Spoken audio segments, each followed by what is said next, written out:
దేవుడిచ్చేటువంటి రక్షణ పొందుకోవడం, దేవుడిచ్చే ఆనందాన్ని పొందుకోవడం, దేవుడిచ్చే ఆశీర్వాదాన్ని పొందుకోవడం.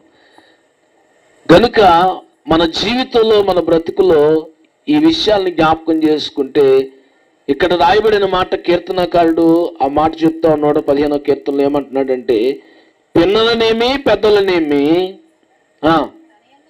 తన యందు భయమును భక్తి కలిగినటువంటి వారిని యెహోవా ఆశీర్వదించును.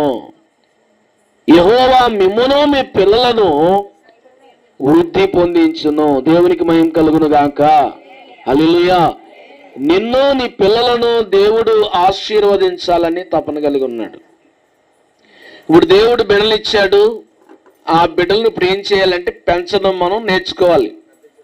దేవుడు నీకు బిడ్డలను ఇచ్చాడు, మగబిడ్డ అవని ఆడబిడ్డనవని. వాటిని ఏం చేయాలంటే ఇప్పుడు ఎలా పెంచాలో మనం నేర్చుకోవాలి.